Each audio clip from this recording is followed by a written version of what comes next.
Hi there, my name is Chris. This is Late Listening's Best Music of 2025, Part 2. Jasmine and I already did a Part 1 where we talked about our favorite song, the song by Kenshi Yonezu featuring Utada Hikaru called Jane Doe from the Chainsaw Man movie soundtrack. That was the last video. And in this video, Jasmine is not going to join, but it's just going to be me talking about albums this year that I listened to, stuff that I really liked, stuff that was pretty okay, and just general recommendations, and also my album of the year. So, let's get into it.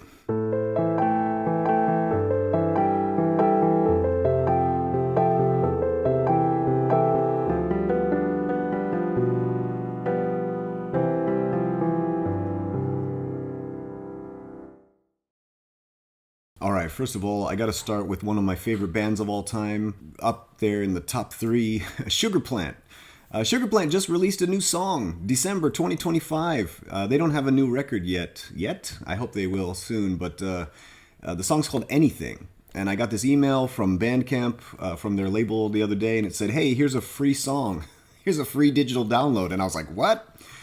Anything is a great song. It's pure modern day Sugar Plant. Has the same kind of sound as their 2019 record Headlights.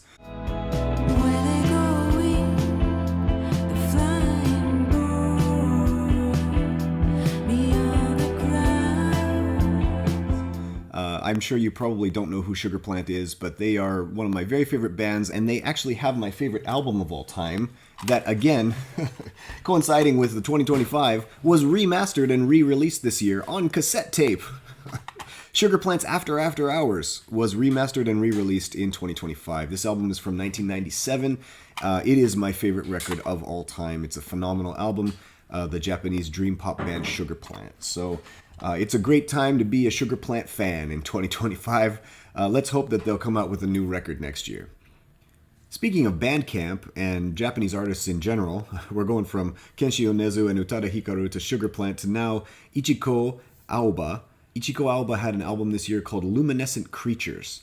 That's another one that I found on Bandcamp. Very delicate, beautiful songs that will ease your mind and transport you into a dreamlike state. Supposedly, this album was inspired by diving around Okinawa in the southern part of Japan. She would dive into the sea and look around for bioluminescent creatures, like squid and stuff like that. This album takes its name from the final song on her previous record, which is called Windswept Adan. That came out in 2020.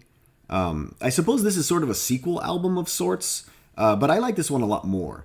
The last album was kind of overly busy. It had a lot of instrumentation, it had a lot of little production tricks, and it was this kind of very orchestrated, kind of pretentious record, to be honest. It felt a little precious, it felt a little bit like she was trying a little too hard.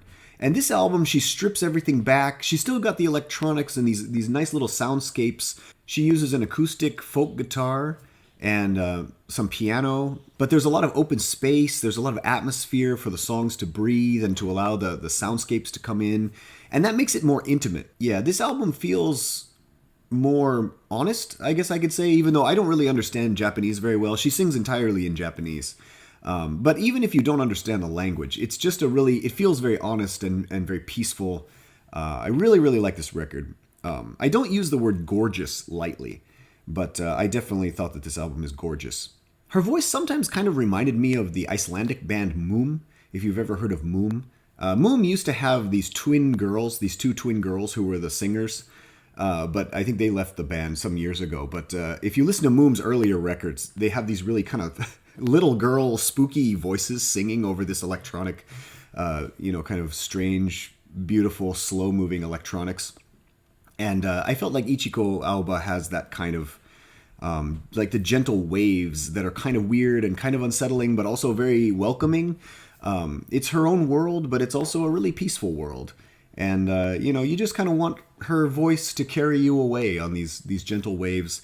And the last track on the record actually kind of makes me cry. Like, I teared up. And again, I don't understand Japanese much, a little bit, but it's a really, really beautiful song. A great closing song to the record. So check that out. All right, what's next? Deftones, Private Music. Oh my goodness gracious, this was definitely a strong contender for Album of the Year. Very excellent record following up 2020's Ohms. Do I have it here? Yes, I do. Ohms.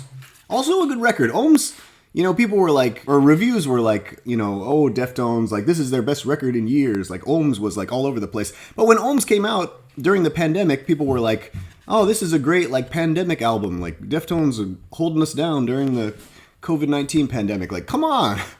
What are you talking about? Ohms is a great record. Private Music also, great record. They just keep going, man. Deftones are one of the last bands from the 90s. Still going, still good. I actually feel like this is a nice starting point for someone who wants to get into Deftones for the first time, because this album has like everything that Deftones has ever done again. But that's not a bad thing. It has like all of the elements of their sound represented, along with some new kind of softer, more gentle, shoegazy kind of stuff that they've been kind of moving in that direction. But this album they really kind of they let the light in. I don't think Deftones sounds the same, but at the same time, like, I can kind of pinpoint like, that's a Koi no Yokan song, or that's a White Pony-esque track, or that's like a chorus from Diamond Eyes, which actually makes sense because this was produced by Nick. I can't even say his name. Nick Raskulinecks. Nick also produced Diamond Eyes, and he also produced what is one of my favorite Deftones records, and pretty much all of the fans, I think, would agree, Koi no Yokan. Koi no Yokan, fantastic Deftones record. I think you probably know that if you're watching this, if you know who Deftones are at all. But yeah, it kind of has everything you could want from the band, and actually a couple things I didn't want, or one thing I didn't want. The only weak point for me was the song I Think About You All the Time, which ventured a little too far into the power ballad territory for me. Also, the lyrics were kind of, didn't really work for me. Other tracks, excellently crafted. In the case of Infinite Source, I was actually so surprised how poppy that guitar riff is. And then when Chino sings Raise Your Glass High and that whole part, I got chills. Like, that was an amazing moment, because it's like, how many of us have grown up with Deftones? I've been listening to Deftones since like 1998, like Around the Fur, and it's like, we grew up together. Speaking of the producer, this album is kind of weirdly distorted at times. I wonder if it's on purpose. Like, I hope that it is, but the fuzz sometimes threatens to overshadow the songs. The drums especially are buried at times. And sometimes Chino Moreno, the singer, he also gets lost in there sometimes, which is really a shame, because I feel like his voice has aged so well. How old is Chino now? Is he 50 or anyway, thereabouts. And he's still, he can still hit those high notes. I don't always want the instruments on a record to be crystal clear. I remember like back in 2000 hearing Tool's single The Grudge before Lateralis came out, and it was like so clear compared to their previous record Anima. And I was like, this is like the new Tool sound, because Anima was so beautifully fuzzy and muddy, and then it was like The Grudge was so stark naked clear. And I don't necessarily want Deftones to have that kind of sound, but at the same time, this is pretty muddy. I also like how the first track, My Mind is a Mountain, that was also the first single. My Mind is a Mountain has this time signature where it starts in 4/4 and then it switches to 4/4 with like 2 extra beats and then switches back again.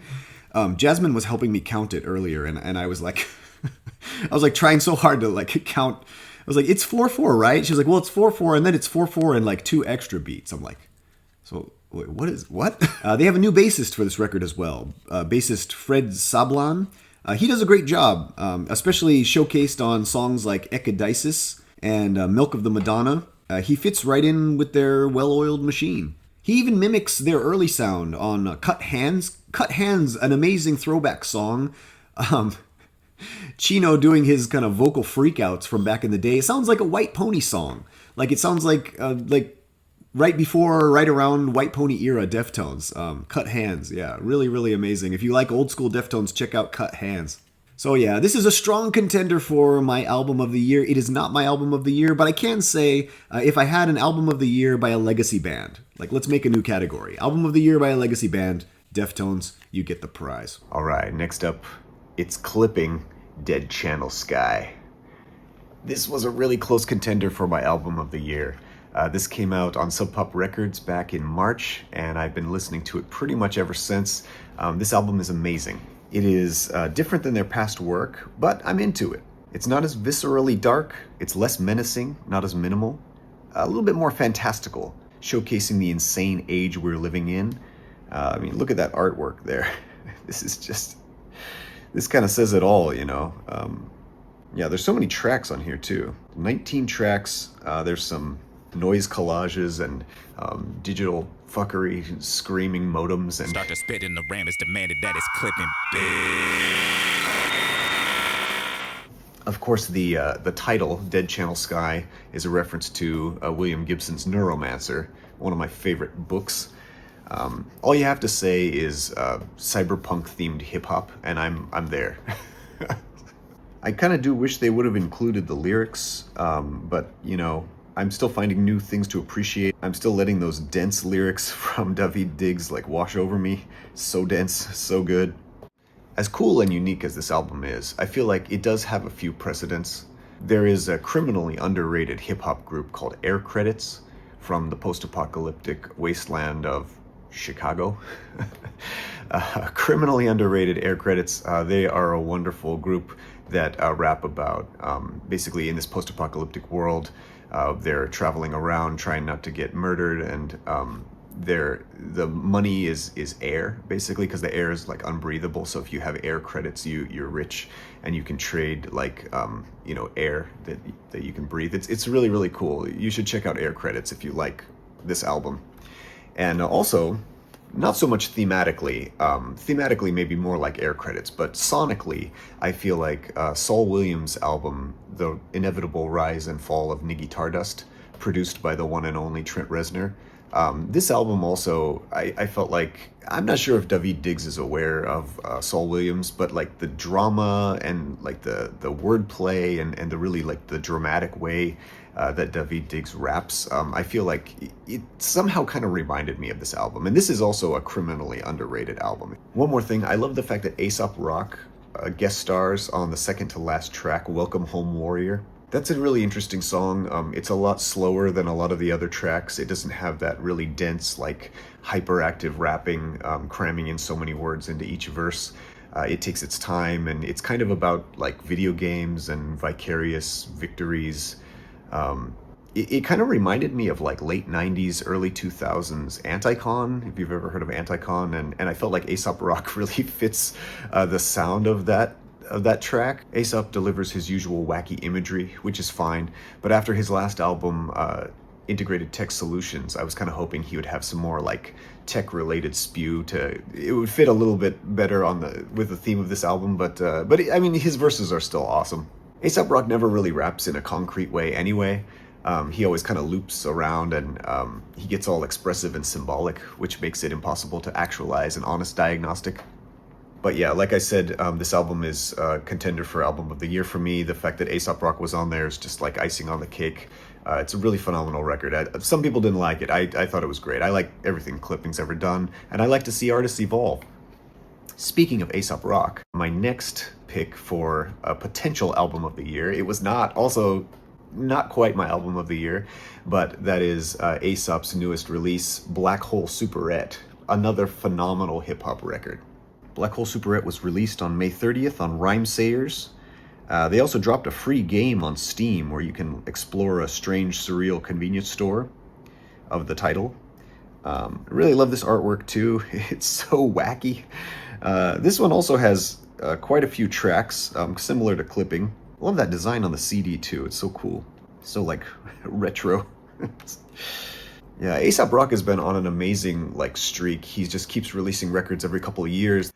He's my favorite rapper. I love Aesop, and he just dropped another record the other day. So he actually has 2 records this year. So he's got Black Hole Superette, and I Heard It's a Mess There Too.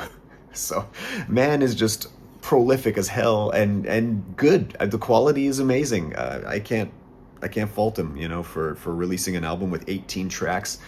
If I were to compare this album to any of his past work, I'd probably have to compare it to The Impossible Kid, in terms of Aesop just rapping about his daily life, rapping about his troubles, his pets, his, telling some stories. And actually, one of my favorite tracks on here is the kind of straightforward linear storytelling that he raps on John Something, track number 8, John Something. This is a great track about his art school days, and he watches this lecture by this artist who kind of completely goes off topic and starts ranting about this documentary, this boxing documentary, and it's just really amazing and really funny. I laughed out loud.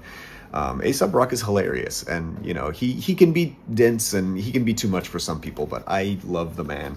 So yeah, highly recommend both of these records. Check them out. All right, one more hip-hop record that I'd like to recommend is Clipse, Let God Sort 'Em Out.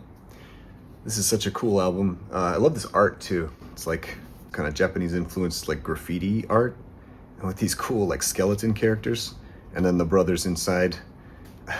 This is the first Clipse album in nearly 16 years, and it's got tracks produced by Pharrell. It's got Stevie Wonder, guest starring Tyler the Creator, Kendrick Lamar, Pharrell Williams the Dream, Stove God Cooks, and Abeliva, and even Nas. Nas drops a verse on the second to last track on here. I never thought I'd like a John Legend song.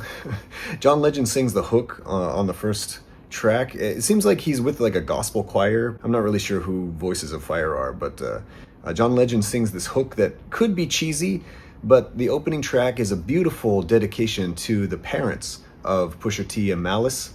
And you know, they both take turns rapping about both their mother and father's passing, and it's just an absolutely gorgeous track, kind of unlike anything Clipse has ever done. And the personal nature of the song kind of speaks in a very universal way to anyone who's suffered loss, who's ever lost a parent, or just become estranged from their parents and things like that. And then moving on to the second track, Chains and Whips, featuring Kendrick Lamar, an amazing verse, God tier level. Kendrick Lamar, always God tier level. I wanted to put Kendrick Lamar on this list for his album GNX, which I listened to a lot this year, and then I realized it came out last year in November, so I would also recommend that record too. Even as a white guy, I can appreciate the chorus of this song. Very wicked cool, very aggressive, and then moving on to the third track, POV, which is kind of a badass like swagger song. That actually has Tyler the Creator on it. Oh man, there's some really, really great songs on here. Just the first half especially, just a straight run. And they've got a lot of like acronyms or abbreviations on here. I don't know why. And then there's also a lot of God songs, which I don't generally like God songs. I was kind of surprised by how much I like this record, actually, because it has like a lot of things that I don't really like. But you know, Pharrell, he's okay. I don't like John Legend. I don't really like God songs, but man, it's a great listen. So I would highly recommend this one as well if you're looking for some new, fresh hip hop. Not really new, because again, they've been gone for 16 years and they came back. Kind of felt like De La Soul a little bit. De La Soul also released a record this year, Cabin in the Sky, after a long interval and losing one member. So, all right, next I'd like to talk about soundtracks. There weren't so many soundtracks this year that really made an impression on me. I can't think of more than a handful that I really listened to. In the last video, Jasmine and I talked about the Kenshi Yonezu songs Iris Out and Jane Doe, which were part of the Chainsaw Man soundtrack. And Jane Doe especially is a fabulous song, and it features Hikaru Utada, who is one of the legendary J-pop singers. So I would check out that one if you get a chance. Also, the Sinners soundtrack. Sinners, the got a notorious movie. I really love that In Moonlight song, the Jerry Cantrell song, I know. Followed by Travelin' by Buddy Guy. Buddy Guy of all people. That's actually the second version of Travelin' on this soundtrack.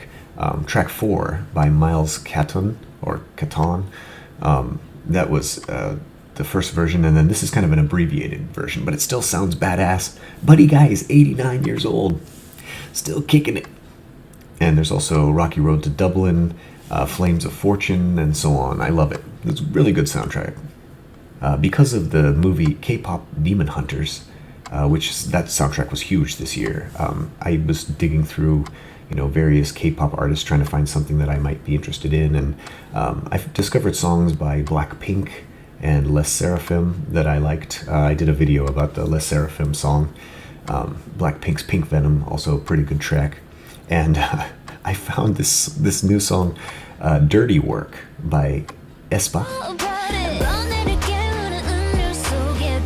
I would nominate them for Music Video of the Year, because that video is crazy. Who doesn't want to see a bunch of South Korean hotties rolling around in the mud? It's dirty work, baby. It's dirty work. But yeah, not so many soundtracks that really grabbed me this year. I got one more for you, though. Okay, for this next one, since this is a Disney product, I thought I'd wear my sweater or sweatshirt that Jasmine got for me. It's Star Wars. Do you like Star Wars? I love the back. Do or do not. There is no try. Alright, another great soundtrack is Tron Ares by 9 Inch Nails. This is actually the Japanese edition. It came out on October 10th of this year. Kind of open this up here with the crinkly crackles. This is not really a 9 Inch Nails album, so let's just get that out of the way first off. It's more of a 4-song EP mixed into a soundtrack. But here's the thing. The songs are actually good. I'm into it. I mean, is this their best work? Nah, but the colors are so vivid, man. From the neon rainbow of In It to the dissonance of warping synths in track 2, Forked Reality. It offers a sonic journey, although I'm not sure how re-listenable it is. I wish there was more grit and grunge. I wish there was a little more decay, like banging on rusty junk. But I'll take it. Also, I just love this package too. Like, check this out. It's really cool. You got the old school like floppy disk in its little sleeve. Sadly, this is kind of pointless. It's just totally like a piece of thick paper without any kind of real use. Kind of a blurry photo of Trent on the backside there. And another little piece of card paper with all of the credits on there. This version of quote-unquote 9 Inch Nails is just Trent Reznor and Atticus Ross. So there's no other musicians. There's a couple producers, Boys Noise, Jack Dangers, Hudson Mohawk, Ian Kirkpatrick, BJ Burton, also known as Danger Mouse. And on the track Who Wants to Live Forever, Judaline, or Judaline, the Spanish singer, appears on that one, and I'll talk about that in a minute here. You got your Japanese liner notes, translations of the lyrics, the disc itself. 24 tracks on this one. It's a long album, but a lot of the tracks are really short. Yeah, I just love that package so much. Yeah, this is basically 9 Inch Nails as cyberpunk. Not to be confused with that clipping album I was talking about earlier. The second half of this record is darker and more atmospheric than the first, and I found myself starting with the track Demonize. That's track number 15, as a kind of like the beginning of the B-side, like as if it were an LP.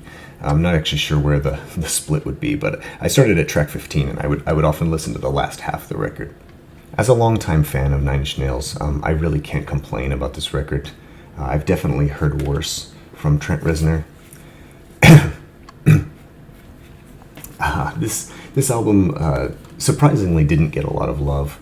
There were a few longtime fans like me who appreciated it, I think, but a lot of people were like, what's this? And then dismissed. I mean, this is a soundtrack after all, so, I mean, the songs are somewhat shackled to what the movie needed them to do. I don't think it's really truly a 9 Inch Nails album, and I think that's where a lot of the confusion lies.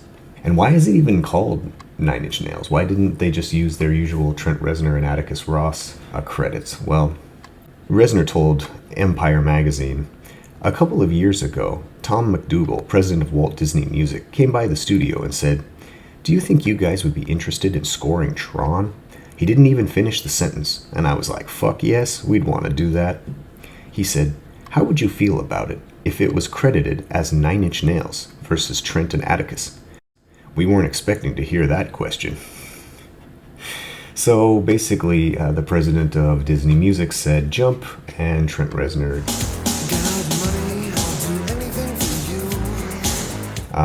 Yeah, I kind of wish that this was listed as Trent Reznor and Atticus Ross. I think this soundtrack would have been better received, but also it wouldn't have gotten as much attention maybe. Trent Reznor does his best to kind of echo the Daft Punk sound. He sings with a vocoder, and he even has that kind of cleaned up club sound. Like the synthesizers sound different here than they do on other 9 Inch Nails records. And speaking of echoes, there's a great track on here called Echoes, track number 4, that is pure ascending dissonant trend. And it actually kind of reminded me of a track off of Ghosts. I don't know if you like Ghosts. This is Ghosts 1 through 4. That's a wonderful Nine Inch Nails record that, sometimes is unfairly compared to Trent Reznor's soundtrack work, but I think it's much better, honestly. Also, Tron Ares is Halo 36, which is the first of their soundtrack releases to be cataloged as such. And it's also a Null 22, which is Trent Reznor's designation for his film work. So that's kind of odd. It's the first release to share both the Halo and Null catalogs, but it is not the first soundtrack to be listed under the Nine Inch Nails label. That designation goes to the wonderful Quake soundtrack from 1996. And this is credited to Trent Reznor and Nine Inch Nails, but I'll always think of it as Nine Inch Nails' first soundtrack. As for the vocal tracks, track 3, As Alive As You Need Me to Be, is a pretty cool song. And it's kind of a throwback to, the early 2000s Nine Inch Nails. It kind of reminded me of something off The Slip, for example. Is it one of Trent Reznor's best? Not really. I'm more partial to I Know You Can Feel It, track number 7, which builds to this really cool catharsis. Although the lyrics are a little bit cheesy, but then again, when aren't Trent Reznor's lyrics kind of cheesy? I Know You Can Feel It has a really cool ending, but it's the part where he says, "Feel it in me." When that part comes in, I just kind of feel like, oh, yeah, I guess so. But anyway, musically, I think that's probably my favorite of the 4 vocal tracks, the more Nine Inch Nails-y tracks. The background production, percussion, a little ear candy is so great. And I love the fact that Trent Reznor really tries to sing, even though he still really can't. And I love him for it. Who Wants to Live Forever? That somehow sounds kind of like a David Bowie song. Don't ask me why. Something in my eye. It's so cheesy, but the composition is beautiful. Yeah. And then, this song, Who Wants to Live Forever, which kind of almost sounds like a James Bond title or something. This song features Judeline, who is a Spanish singer-songwriter, or Judeline, I'm not sure how to pronounce that. When she comes in, actually, this song reminded me a lot of Moom, the Icelandic band Moom. There's twin girls who sing who used to sing for that band. And her voice, she's a better singer. Judeline is a much better singer than the Moom Girls. But at the same time, it has that kind of like whimsical, precious, kind of strange quality over the electronics. And that actually added a cool dynamic to the song. I like the weird synth. I like her breathy vocals. I like how she sings about dying. But then when Trent Reznor comes in, it just kind of shows how much of a bad singer he is. Like, Judeline can actually sing, whereas Trent, again, it's so bad. But I love him. I love him for it. I suppose this song could actually be like a How to Destroy Angels song in a way, if Mary Queen was singing on there. The last one, Shadow Over Me, the last vocal track, has kind of a bizarre chorus, and I almost kind of like it. Almost. But it's the weakest vocal song on the record. It's too bad it's the closing track, because I feel like he could have done a little better. Trent Reznor has some amazing closing tracks to his Nine Inch Nails work. I still love Trent Reznor no matter what he does. He'll always be an interesting artist to me. All right, I got one more here. This is not a soundtrack, but this is a reissue. And the 20th anniversary of one of my favorite records came and went this year. And I tried to make a video about it, but I was so drunk that it came out just fucking awful. And so I'd like to randomly mention here Ladytron's third record, Witching Hour. Witching Hour was remastered and re-released this year in this beautiful double vinyl. And this one actually includes a stencil. Why? Ladytron's Witching Hour, one of my favorite records of all time. Definitely my favorite Ladytron record. I like all their records, but this one is just, there's something about it. At some point I'm going to do a video and revenge, make it better, make it sober, or at least sober adjacent. And anyway, if you like electronic music and you like like the Tron soundtrack or things like that, maybe you would like this too. It's dark, it's witchy, it's digital, it's fuzzy, it's shoegazy, it's danceable. It's a phenomenal record. And if you've never heard this before, go check it out, because it's really one of those ones that at the time it was a big album, and I feel like over the years it's been a little bit forgotten or overlooked.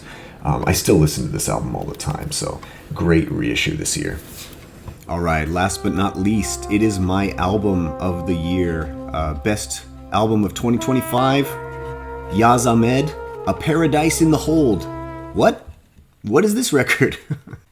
I hope you have heard about this, but if you haven't, check it out right now. Just stop this video, don't watch me anymore, go listen to Yaz Ahmed's Paradise in the Hold, an absolutely incredible record. I don't like genre, and this album is one of the reasons I don't like genre, because this album is listed as jazz. It's also listed as world music, whatever the hell that even means anymore.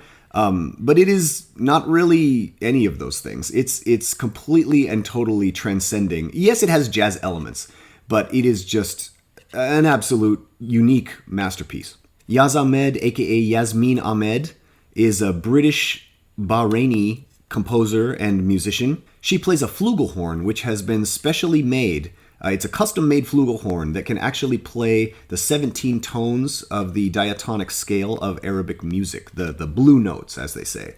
Most brass instruments can just approximate that sound, but she actually had a specially made horn to really play those notes.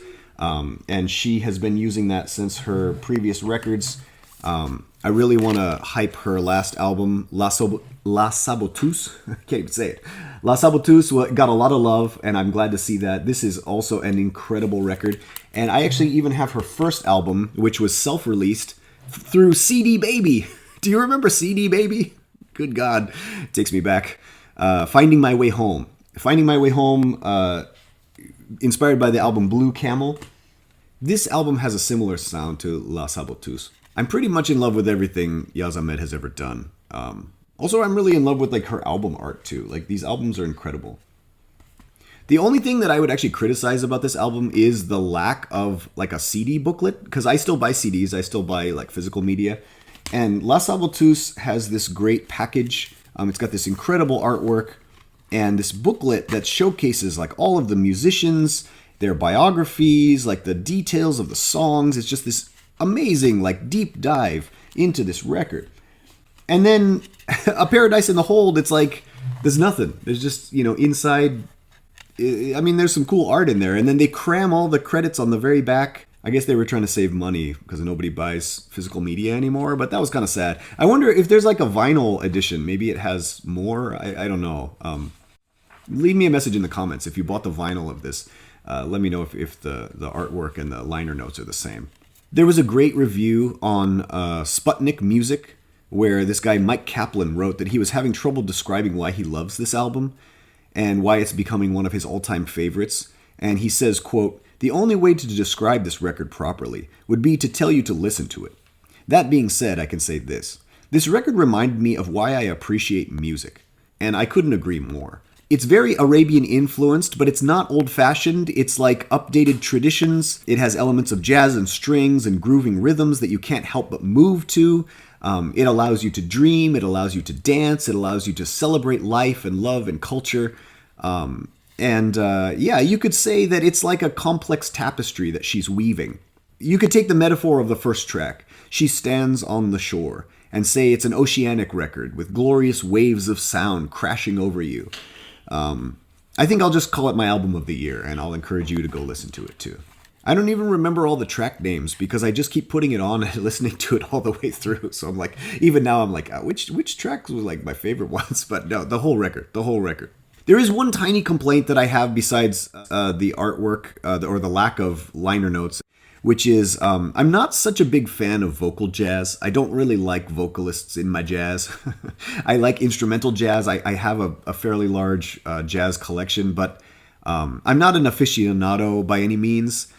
I just like jazz, but there are some vocal tracks on here, and they are good, but they don't always work for me so much. Track number 3, Mermaid's Tears in particular. Also track number 6, Dancing Barefoot. Like, the lyrics, especially jazz lyrics, never really grabbed me much, and the way that they sing...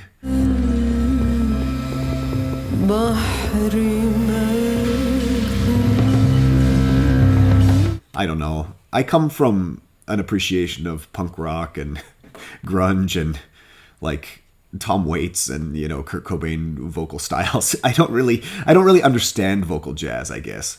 But at the same time, I can say that these songs are still beautiful. And even when there's vocal parts, there's also a lot of like instrumental parts as well, and the music just sweeps you up with its vibrance, with its ebullience, and it carries you away. That is such a minor complaint, though. All I can say is I love this album, and I want you to love it too. So please go listen to this as soon as you can. Give it a try.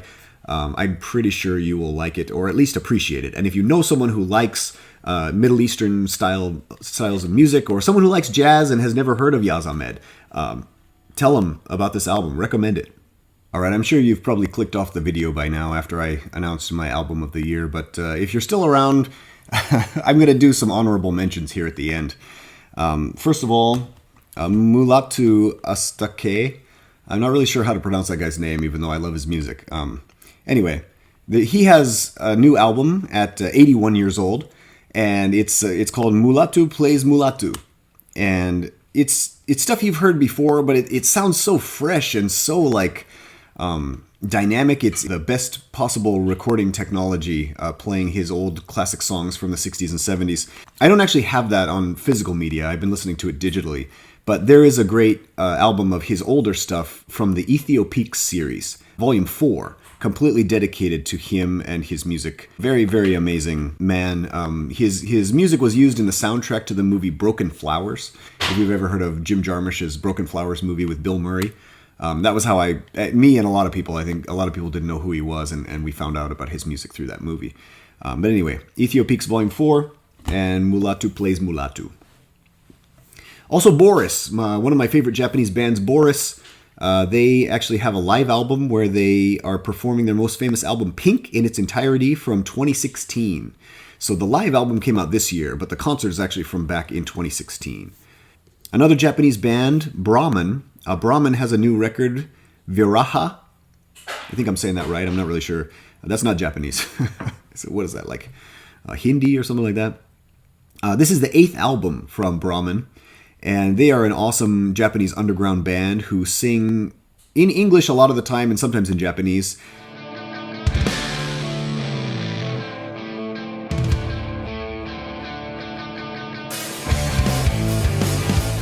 I've been a fan of Brahman since, I can't remember, for as long as I've lived in Japan. I see their CDs every once in a while in the bargain bin at like a secondhand shop, and I've just been slowly picking them up over the years.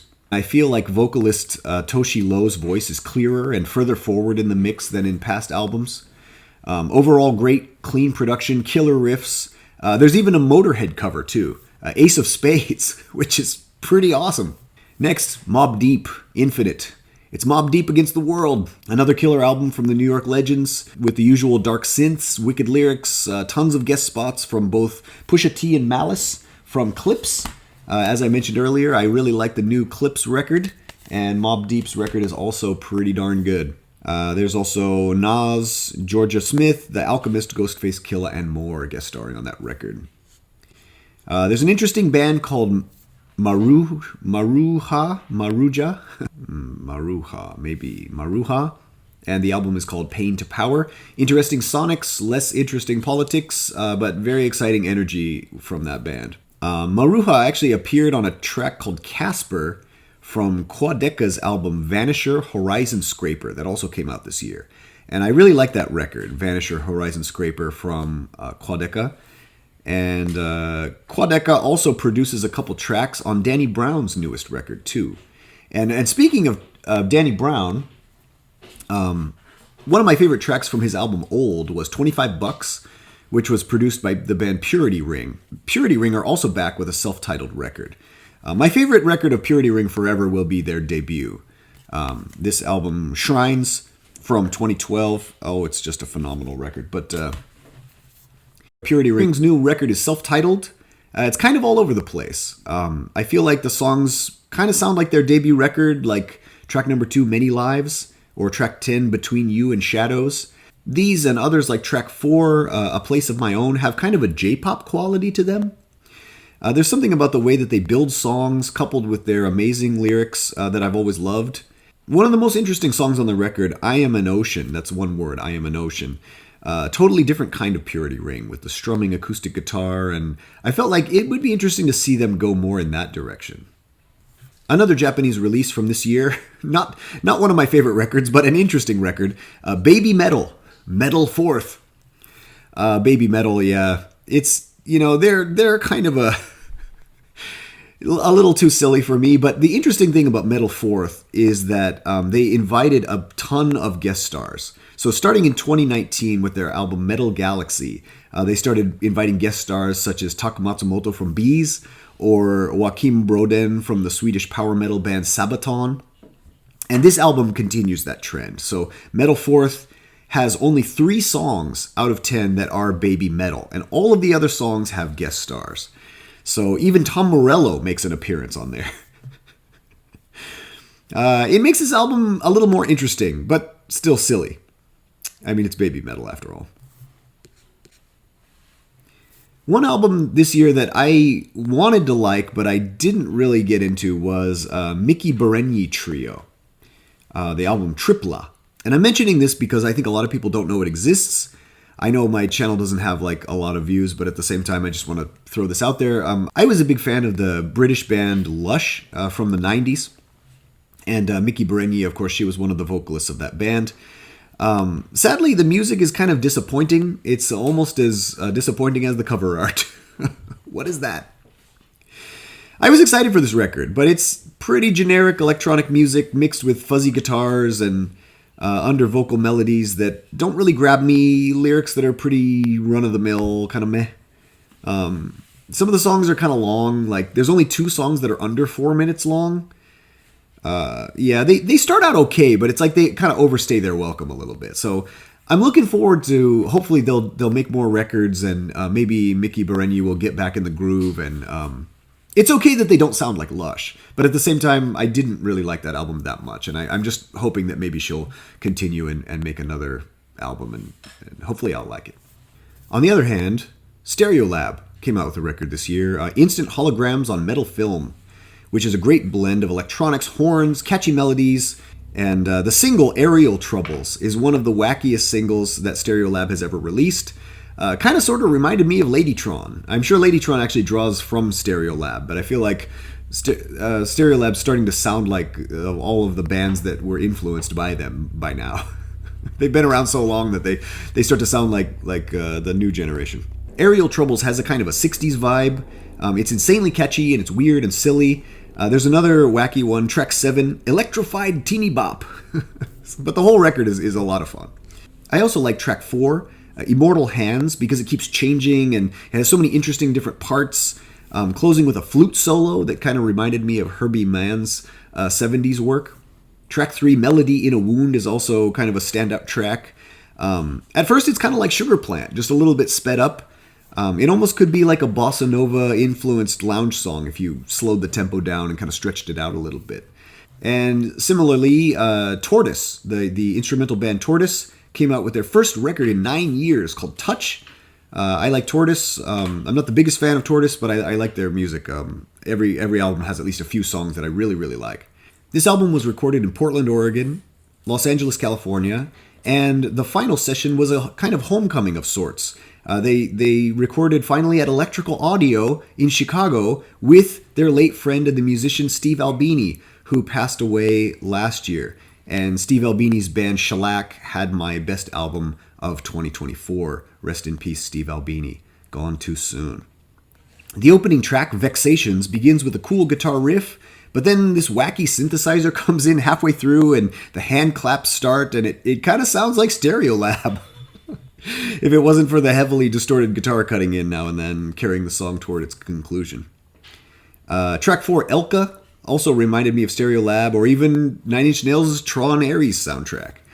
There's also a lot of guitar and percussion, like marimba, on track 5, Promenade à Deux, but they still make great soundscapes. One of the heaviest albums that I enjoyed this year was by a band called Conjurer, the album Unself. And I was a big fan of Conjurer's 2018 record, their debut, Meyer. And then their 2022 album, Pathos, was pretty good. I mean, I liked it. I really, really liked Meyer. I thought it was an amazing record. And Unself kind of brings back the intensity of Meyer, along with the kind of weird experimentation of Pathos, but toning down some of like the spoken word poetry and some of the weirder elements that crept in there. This album still shifts between like quiet and loud. You can hear it on the first track, an acoustic cover of the 1919 gospel song, I Can't Feel at Home in This World Anymore, that is soon enough buried in torrential noise. I can see this band evolving into like a Mastodon type band. Like, I'm really excited to see where Conjurer goes, because I feel like their first 3 records are all really interesting. Even when I don't really like the song, I feel like they're doing something so unique within heavy metal, and I'm just really excited to see like them keep going, and definitely I'm going to be checking out their future releases. 2 more records in the honorable mention category. First, William Tyler's Time Indefinite. A much more ambient and noisy record than his past albums, which were more like guitars painting landscapes of the American Southwest. This one only has 9 tracks, but 2 of the songs are around 8 minutes long, and 4 of the songs are 5 minutes. 3 others are 3 minutes. So he's got a wide variety of some of them are quite lengthy, and he still uses a lot of reverb, but the mixing has a lot more electronics coming in. And the overdubbing makes it seem kind of like a fever dream, or kind of a psychedelic experience from the Back to the Land 1970s, something like that. Sometimes it has that Tim Hecker sound, where it sounds like the tape has been purposefully destroyed or scratched, so that the instruments are kind of cutting out, and the sense of decay is really palpable. I love that kind of sound. I love that kind of like unsettling. It almost sounds like a recording that's been found in some far future, that is being pieced back together like 12 Monkeys style or something like that. The standout track for me for sure would be Howling at the Second Moon, which is where this cool acoustic guitar riff is run through an amp that gives it this reverb echo that kind of sounds like new age, like those new age records from the late 1970s, early 80s, that kind of like reverby acoustic guitar. But then it's washed over by white noise, and it creates such a beautiful dream. All right, my very last record in the honorable mention category, the Delines. Delines? I never know how to pronounce the name of this band. Delines, maybe. Delines? Let's say Delines. The Delines, Mr. Luck and Miss Doom. I have a lot to say about this album, but I'm going to try not to. Maybe later on I'll do some review of it and dive deep into it. I love Willie Vlouten. Let me just say that. I've read his books. I've listened to Richmond Fontaine for years. And I actually got to meet Willie Vlouten once, and he signed my books, and he's a really cool guy. And so when he formed the Delines, I hope it's the Delines, I really was excited about it. And Amy Boone is the singer, and this album is a little bit quieter. It has minimal arrangements compared to their early work. And I guess the downside would be like the slow tempos and the piano kind of start to feel a little bit repetitive. It kind of feels a little samey.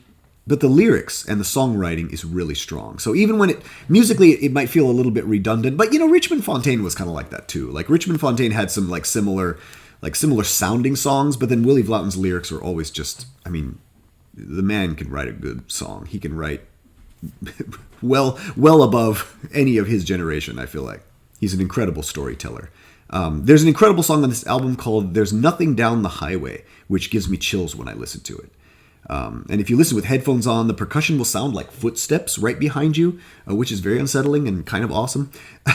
Or maybe I'm just really paranoid. I think this song showcases what makes this band so great and so different than Richmond Fontaine, other than, of course, Amy Boone's vocals. I would recommend the song There's Nothing Down the Highway if you want to check out the Delines or the Delines. All right, that's it for me.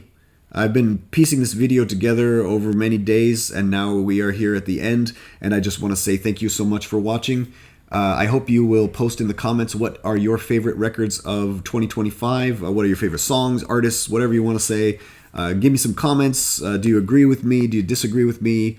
And check out our other video on Kenshi Yonezu and Utada Hikaru's song Jane Doe from the Chainsaw Man soundtrack. All right. As always, thank you so much for watching. I'll see you again.